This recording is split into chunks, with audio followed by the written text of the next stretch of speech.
छात्रों नमस्कार। एनसीईआरटी गणित कक्षा 10वीं में आपका स्वागत है। आज से हम लोग अध्याय 8 यानी त्रिकोणमिति का परिचय शुरू कर रहे हैं। तो इस अध्याय को पढ़ने से पहले आपको कुछ महत्वपूर्ण बातों का ज्ञान होना आवश्यक है। तो आइए देख लेते हैं वो कौन कौन सी बातें हैं जिनके आधार पर हम इस अध्याय के प्रश्नों को हल करेंगे। और इसके साथ साथ जो कुछ बातें होंगी वो हम लोग क्वेश्चन के आते ही डिस्कस करेंगे और उनको ध्यान से समझेंगे, क्योंकि मेरा उद्देश्य आपका यहाँ पर टाइम ख़राब करना बिल्कुल भी नहीं है। हम लोग इसको इमीडिएटली पढ़ेंगे और उसी आधार पर आपको समझाऊंगा। तो आशा करता हूँ कि आप लोग इसमें बने रहेंगे और धीरे धीरे करके आपको सब बातें समझ में आने लगेंगी। थोड़ा टाइम ज़रूर लगेगा, लेकिन ये सभी बातें आपको धीरे धीरे करके आने लगेंगी, क्योंकि त्रिकोणमिति एक ऐसा अध्याय है जिसमें आपका यदि बेसिक क्लियर नहीं है तो आप इनको नहीं कर सकते। तो आइए जो कुछ महत्वपूर्ण बातें हैं इनको जान लेते हैं, और आपको केवल यही महत्वपूर्ण बातें जान लेनी है और इसी आधार पर आप इस अध्याय के प्रश्नों को करेंगे। तो चलिए समकोण त्रिभुज से स्टार्ट करते हैं। तो जान लेते हैं कि समकोण त्रिभुज क्या होता है। तो समकोण त्रिभुज की यदि बात की जाए तो एक ऐसा त्रिभुज जिसमें एक कोण 90 अंश का होता है उसे हम समकोण त्रिभुज कहेंगे, क्योंकि समकोण का मतलब 90 अंश होता है। तो आप यहाँ पर देख रहे हैं कि यहाँ पर एक जो कोण बना हुआ है ये 90 अंश का है। आप यहाँ पर देखिए, एक आधार पर एक खड़ी लाइन यदि खींची हुई है तो उसे हम 90 अंश बोल सकते हैं। तो ये वाली भुजा जो है ये इस वाली भुजा पर लंब है। ये देखिए यहाँ पर, तो ये समकोण त्रिभुज है। तो समकोण त्रिभुज में कुछ बातें होती हैं, तो आइए एक एक करके इनको समझते हैं। सबसे पहली बात ये है कि यहाँ पर ये बन रहा है 90 अंश का कोण। यहाँ पर हम लिख सकते हैं 90 अंश। ये वाला जो कोण है ये 90 अंश का है। तो आपको पहली बात जो याद रखनी है वो ये है कि समकोण के सामने की भुजा हमेशा कर्ण होती है। चाहे आप किसी भी डायरेक्शन में त्रिभुज बना लीजिए, आपको पहली बात ये ध्यान रखनी है, समकोण के सामने की भुजा हमेशा कर्ण होती है। ये पहली बात हो चुकी है। इसके बाद दूसरी बात आपको ये भी ध्यान रखनी है कि थीटा के सामने की भुजा हमेशा लंब होती है। तो यहाँ पर क्वेश्चन ये उठता है कि यहाँ पर तो ये भी थीटा हो सकता है और ये भी थीटा हो सकता है, तो यहाँ पर हम लंब क्या बताएंगे। तो इसमें आपको एक बात ध्यान रखनी है, थीटा आप कोई भी कंडीशन में कोई भी एक थीटा लेंगे या क्वेश्चन में हमें वो थीटा दिया होगा। जैसे यदि हमने यहाँ पर अगर हम ये वाला थीटा ले लेते हैं तो थीटा के सामने की भुजा ये वाली लंब होगी। तो यदि हम इसको नाम दे दें ए बी सी, ये देखिए, तो यदि हम कोण बी, यदि हमें क्वेश्चन में बी थीटा दिया गया है, यहाँ पर बी कोण दिया गया है, तो हम ये वाला लंब लेंगे, और अगर हमें थीटा ये दिया गया है तो ये वाला लंब लेंगे। तो थीटा के सामने की भुजा हमेशा लंब होती है। अब यदि हम दूसरे चित्र में देखें तो इसको हम ABC नाम दे देते हैं। तो अब आपको बताना है कि इसमें कर्ण क्या है। तो अभी हम लोगों ने डिस्कस किया है कि समकोण के सामने की भुजा कर्ण होती है। तो यहाँ पर ये समकोण है तो इसके सामने ये वाली भुजा क्या हो जाएगी, कर्ण। तो ये हम लिखेंगे कर्ण।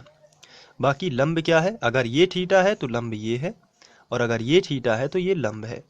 तो आधार क्या होगा, तो अगर ये थीटा हम मान रहे हैं तो इसे हम लिखेंगे लंब, क्योंकि समकोण के सामने की भुजा कर्ण होती है और थीटा के सामने की भुजा लंब होती है। जब ये कर्ण हो गया है, ये लंब हो गया है, तो ये अपने आप क्या हो जाता है, आधार। तो आपको कर्ण और लंब का खास ध्यान रखना है। चलिए थोड़ा सा और समझ लेते हैं। इसके साथ में हमें कुछ त्रिकोणमितीय अनुपात ध्यान रखने हैं, जैसे sine theta, cos theta, tan theta, cosec theta, sec theta, cot theta. तो आप सबसे पहले तो इन्हें याद कर लेंगे, sine cos tan cosec sec cot, इसी क्रम में फिर से देख लीजिए, sine cos tan cosec sec cot. तो अगर आप इनको याद कर लेते हैं तो इनके अलग अलग फॉर्मूले होते हैं, जैसे साइन थीटा बराबर लंब बटे कर्ण, कॉस थीटा बराबर आधार बटे कर्ण, और टेन थीटा बराबर लंब बटे आधार। लेकिन अब आपके दिमाग में ये प्रश्न आ रहा होगा कि हम इनको याद कैसे करेंगे, क्योंकि ये तो बहुत ही कंफ्यूजन वाला खेल है। यहाँ पर लंब कर्ण कहीं पर गलत हो गया तो फॉर्मूला गलत हो जाएगा। तो इसके लिए शायद आप लोगों को पता हो, या फिर यहाँ पर मैं आपको छोटी सी ट्रिक देने वाला हूँ जो यहाँ पर मैं लिख दूंगा, और इस हिसाब से आप इसको याद कर पाएंगे। तो फिलहाल आपको ये नोट कर लेना है, और इसके साथ साथ क्योंकि यहीं से त्रिकोणमिति की शुरुआत होती है और इन्हें हम त्रिकोणमितीय अनुपात बोलते हैं, जैसे लंब और कर्ण यदि है तो वो साइन में जाएगा, आधार बटे कर्ण है तो वो कॉस में जाएगा, लंब बटे आधार है तो वो टेन में जाएगा। तो आपको बड़े ही आसानी से यदि त्रिकोणमिति सीखनी है तो सबसे पहले आपको इन्हीं को थोड़ा सा ध्यान रख लेना है। Sine cos tan cosec sec cot, sine cos tan cosec sec cot, इसी तरीके से आपको रीडिंग करनी है इनकी थोड़ी सी। लगभग आप 10 मिनट यदि रीडिंग कर लेते हैं तो आप थोड़ा सा इसको आसान बना पाएंगे। फिर इसके बाद मैं आपको ट्रिक बता रहा हूं, तो उस आधार से आप इनके अनुपात ज्ञात कर लेंगे। चलिए चेक कर लेते हैं ट्रिक को। यहाँ पर आपको याद रखना है LAL बटे KKA, ये छोटी सी ट्रिक है। आप में से कुछ बच्चों को ये पता भी होगी, तो जिनको पता है तो बहुत अच्छी बात है। चलिए, और जिनको नहीं पता है वो इसको नोट कर लीजिए। जैसे LAL बटे KKA क्यों लिखा है इसको समझ लीजिए। जैसे ये पहला हम यहाँ पर बॉक्स बना लेते हैं। ये पहला जो बॉक्स है ये होगा साइन का बॉक्स, दूसरा जो बॉक्स होगा वो होगा कॉस का बॉक्स, और ये जो तीसरा है ये हो जाएगा टेन का बॉक्स। तो ऐसा क्यों किया है देखिए ध्यान से। साइन L बटे K आ रहा है, कॉस A बटे K आ रहा है, और टेन L बटे A। तो देखिए यहाँ पे साइन थीटा हो जाएगा लंब बटे कर्ण, तो लंब बटे कर्ण है ना। इसके बाद कॉस हो जाएगा आधार बटे कर्ण, देखिए आधार बटे कर्ण है, और टेन है लंब बटे आधार, तो ये आ गया लंब बटे आधार। कितना सिंपल है ये। तो आप इसको जरा ध्यान रखें, और आपको केवल इसी तरीके से जब भी आप फॉर्मूला लगाएं तो आप इसी फॉर्मूले को लिख लें, LAL बटे KK, LAL बटे KK, इसको भी ध्यान कर लें। तो फिर से देखिए, sine cos tan cosec sec cot, sine cos tan cosec sec cot, sine cos tan cosec sec cot.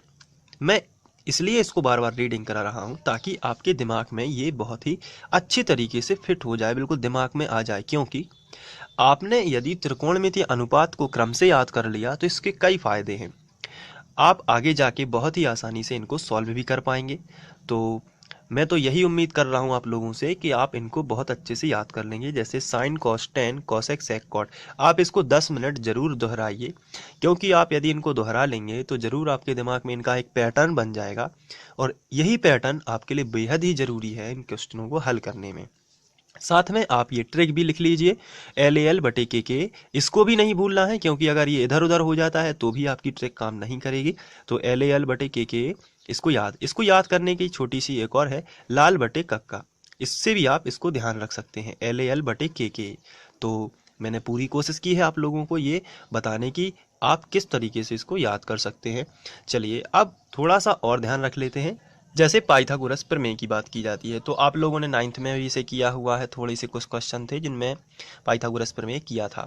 और यदि आपको नहीं भी पता है तो आप आपसे याद रखिए, पाइथागोरस प्रमेय बहुत ही इंपॉर्टेंट है इस प्रकार के क्वेश्चनों को हल करने में। तो इसको याद करना बेहद ही आसान है। कर्ण का जो वर्ग है, समकोण त्रिभुज में कर्ण का जो वर्ग है उस त्रिभुज की अन्य दो भुजाओं के वर्गों के योग के बराबर होता है, यानी कि लंब और आधार के वर्ग के योग के बराबर होता है। तो कर्ण का वर्ग बराबर लंब का वर्ग धन आधार का वर्ग। चलिए अब बारी है आपकी थोड़ी सी प्रैक्टिस कराने की, तो चलिए प्रैक्टिस सेट में चलते हैं। यानी कि हम लोग एक रफ पेपर में मैं आपको कुछ भी एक त्रिकोणमितीय अनुपात लिखूंगा, आपको बताना है LAL बटे KK से ये किस तरीके से आएगा। चलिए थोड़ी सी प्रैक्टिस कर लेते हैं। अब आपको बताना है साइन थीटा का क्या सूत्र होता है। तो फिर पहले आपको क्या करना है, प्रोसेस पूरी याद रखना है। आपको सबसे पहले रफ में लिख लेना है LAL बटे KKA, इस तरीके से LAL बटे KKA, ये आपने लिख लिया। अब मैंने साइन का पूछा तो आप कहोगे लंब बटे कर्ण, तो यहाँ पे आप क्या लिख सकते हो, लंब बटे कर्ण, इस तरीके से। यदि मैंने आपसे पूछा होता कॉस का तो आप कहते आधार बटे कर्ण, इस तरीके से, क्योंकि आधार ऊपर A का मतलब आधार और K का मतलब कर्ण, L का मतलब लंब और K का मतलब कर्ण, L का मतलब लंब और A का मतलब आधार। यदि मैंने आपसे टेन का पूछा होता तो टेन थीटा बराबर होता, क्या आप बता सकते हैं टेन थीटा कितना होगा। तो यहाँ पे देखिए L बटे A, लंब बटे आधार, तो टेन का सूत्र होता लंब बटे आधार। तो इस तरीके से सबसे पहले आप शुरू के 3 त्रिकोणमितीय अनुपात यानी साइन कॉस टेन के त्रिकोणमितीय अनुपात को कर सकते हैं। अब बात की जाती है कॉसेक सेक कॉट। तो कॉसेक जो है इसको थोड़ा सा आप समझना है, साइन का उल्टा है कॉसेक, इसलिए हम यहाँ पे लिखते हैं कॉसेक, और ये है साइन का उल्टा। कहने का मतलब ये है कि यदि यहाँ पर लंब बटे कर्ण साइन है तो कोसेक होता है उसका उल्टा, यानी कि कर्ण बटे लंब। तो आपको ये एक बहुत ही इंपॉर्टेंट बात है जो आपको ध्यान रखना है। साइन का उल्टा कोसेक, कॉस का उल्टा सेक और टेन का उल्टा कॉट, ये आपको ध्यान रखना है। तो एक बार फिर से देख लीजिए, साइन का उल्टा कोसेक, कॉस का उल्टा सेक और टेन का उल्टा कॉट। चलिए थोड़ा सा इसको और समझ लेते हैं। मैंने लिखा साइन थीटा, तो साइन थीटा का उल्टा क्या होता है? तो आप उल्टे को 1 के बटे में लिख सकते हैं या फिर उसको मैं बाद में बता दूंगा। अभी साइन थीटा, साइन का उल्टा क्या होता है आपको केवल यही ध्यान रखना है। तो बताइए साइन का उल्टा क्या होता है? तो ये होगा कोसेक थीटा। इसके बाद कॉस थीटा का उल्टा सेक थीटा, ये देखिए सेक थीटा। अब लास्ट वाला आपको बताना है, टेन थीटा का क्या होगा? तो टेन का होता है कॉट थीटा।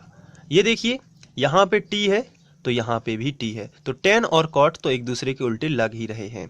यहाँ पे भी 3 अक्षर है, 1 2 3 कॉस, तो यहाँ पे भी 3 अक्षर है, 1 2 3, बाकी बचा है वो उसका उल्टा होगा ही। तो आपको ध्यान रखना है, साइन का उल्टा कॉसेक, साइन का उल्टा कॉसेक, कॉस का उल्टा सेक और टेन का उल्टा कॉट। तो क्या आप इसको याद कर पाए? थोड़ी सी आपको प्रैक्टिस जरूर करनी पड़ गई है, लेकिन यहाँ पर यदि आप प्रैक्टिस कर लेते हैं तो बहुत ही आसानी से आप इस पार्ट के जो क्वेश्चन हैं उनको हल कर पाएंगे। चलिए थोड़ी सी और प्रैक्टिस कर लेते हैं। Sine, cos, tan, cosec, sec, cot, sine cos tan, cosec sec cot, sine, cos, tan, cosec, sec, cot. तो आपको इस तरीके की एक स्वर बना लेना है और इसको आप दोहराते रहें जब तक आप किसको याद न कर लें।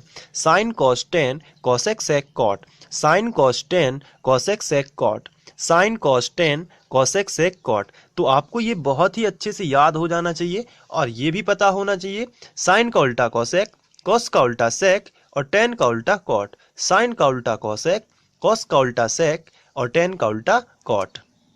तो आप इस तरीके से यदि दोहराते रहेंगे तो आप जरूर इनको याद कर लेंगे, क्योंकि कुछ बच्चों को तो ये साइन कॉस टेन ही याद नहीं होते, ना इनकी स्पेलिंग लिखते बनती है, तो वो आगे कैसे करेंगे? तो ऐसी स्थिति में आपको क्या करना है, सबसे पहले इन्हें लिख लिख के बोल बोल के कैसे भी दोहरा लेना है और इसके बाद ही आगे का वीडियो देखना है।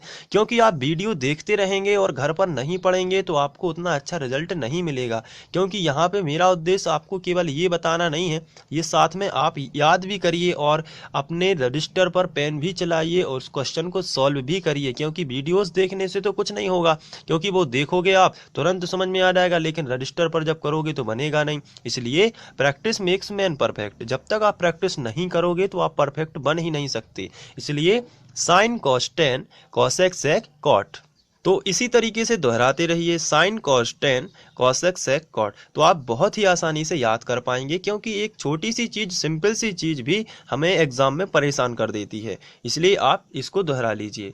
चलिए और थोड़ी सी कुछ बातें और देख लेते हैं क्या रह चुकी हैं। तो यहाँ पर हम लोग अभी व्युत्क्रम की बात कर रहे थे, यानी साइन का उल्टा कोसेक। तो इस तरीके से अब लिखने का तरीका ये है इसका, यदि हम दोनों साइन और कोसेक को बराबर में लिखना चाहें तो हम ऐसा नहीं लिख सकते कि साइन थीटा बराबर सीधा लिख दें हम कोसेक थीटा, ये गलत हो जाएगा। क्योंकि साइन को बराबर नहीं लिख सकते कोसेक, क्योंकि साइन और कोसेक तो एक दूसरे के उल्टे होते हैं। तो हम उल्टे को कैसा लिख सकते हैं, 1 के बटे में, 1 के बटे कहलाता है व्युत्क्रम। तो साइन थीटा व्युत्क्रम होता है 1 बटे कोसेक थीटा। आप समझ गए होंगे कि मैं क्या कहना चाहता हूं। जैसे कॉस थीटा 1 बटे सेक थीटा, टेन थीटा 1 बटे कॉट थीटा। तो जब आप टेन और कॉट को सामने सामने नहीं लिख सकते हो, केवल 1 के बटे में लिख सकते हो, क्योंकि वो बराबर होते हैं लेकिन व्युत्क्रम होते हैं। तो साइन थीटा का उल्टा क्या होता है, कोसेक थीटा। कॉस थीटा का उल्टा क्या होता है, सेक थीटा। और टेन थीटा का उल्टा क्या होता है, कॉट थीटा। तो साइन कॉस टेन और कोसेक सेक कॉट। इसके बाद हम लोग समकोण त्रिभुज में कर्ण और लंब की कैसे पहचान करेंगे इसको भी देख लेते हैं। और आप इसको दोहराते रहिए, साइन कॉस टेन, इसको आप जरूर पढ़िए घर पर। यदि आप अच्छे अंक लाना चाहते हैं तो आपको मेहनत करनी ही पड़ेगी। चलिए थोड़ा सा और समझ लेते हैं हम कर्ण और लंब की पहचान कैसे करेंगे, क्योंकि अगर आपको कर्ण पता चल गया और आपको लंब पता चल गया तो आधार तो अपने आप ही पता चल जाता है, क्योंकि कभी कभी थीटा पर डिपेंड और हमेशा थीटा पर ही डिपेंड करता है आपका लंब। तो चलिए मैं आपको चित्र आकृतियों में बताता हूं कि किस तरीके से आप लंब और कर्ण डिसाइड करेंगे।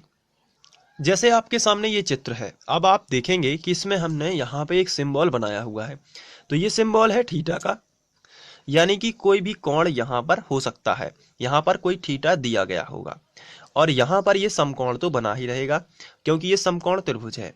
अब यहाँ पर सबसे पहले तो समकोण त्रिभुज के लिखने का तरीका ये है कि यदि आप लिख रहे हो कि जैसे समकोण त्रिभुज, आप ऐसा लिखोगे, जब आप क्वेश्चन को हल करोगे तो आप लिखोगे समकोण त्रिभुज, तो आप ऐसा लिखोगे ए बी सी।